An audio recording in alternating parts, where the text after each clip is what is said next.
Bonne nouvelle pour une fois. Au Brésil, il y a deux types de pharmacies. Il y a les pharmacies qui sont à cheval sur le règlement. Il faut que tu arrives avec le papier du docteur, limite le docteur, main dans la main, pour confirmer que tu auras bien ton médicament. Et en plus, en général, ils ont rien. Donc, ils l'ont pas. Donc... Et il y a les pharmacies, les autres. Celles où tu rentres, tu leur dis je veux ça. Ils te disent oh bah oui. Ok, pas de souci. On n'a pas. Vous voulez un dérivé? Et ils vont vous le donner, mais ça peut être un dérivé de kétamine, les gars. Ils vont vous donner ce que vous voulez. Ils s'en foutent du moment que tu payes. Je vais donc à ma pharmacie habituelle, mais je ne savais pas laquelle. Enfin, elle était dans quelle catégorie de ces pharmacies, n'est-ce pas? Parce que bah, pour l'instant, je n'achetais que des trucs sans ordonnance, donc pas concernés.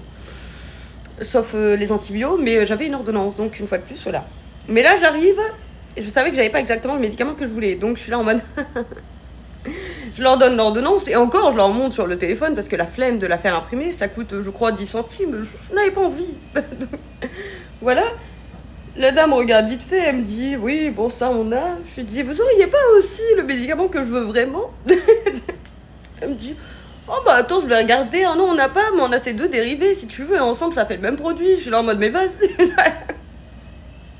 Merci le Brésil, voilà, il y a quand même des trucs très positifs, c'est-à-dire, oui, alors c'est pas forcément positif, hein, parce que voilà, si tu arrives pour chercher un médicament particulièrement dur ou de droguer pour le coup, attention, ne blâme pas les drogués, c'est pas ça, mais je soupçonne certaines pharmacies d'être tout à fait en mesure de vous donner les produits, ordonnance ou pas, mais dans le même temps, c'est quand même bien pratique quand, une fois de plus, on a affaire à des médecins hommes qui n'écoutent pas les femmes ou les noirs, hein, parce que...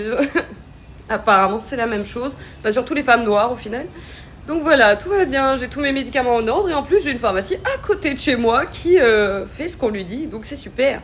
En plus, en revenant, j'ai trouvé une boulangerie, les gars, parce qu'il y avait une file devant une boulangerie. Mais une file de 20 personnes. J'étais en mode, mais qu'est-ce que c'est que ça pour du pain au Brésil, en plus. Donc bon, bah, je me suis jointe à la file. J'ai dit, oh, bah, on va tester. C'est du vrai pain et des vrais croissants. Voilà, des vrais croissants français. Genre, waouh!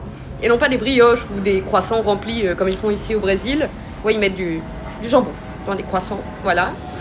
Non, là c'est du vrai pain et des vrais croissants, trop bien.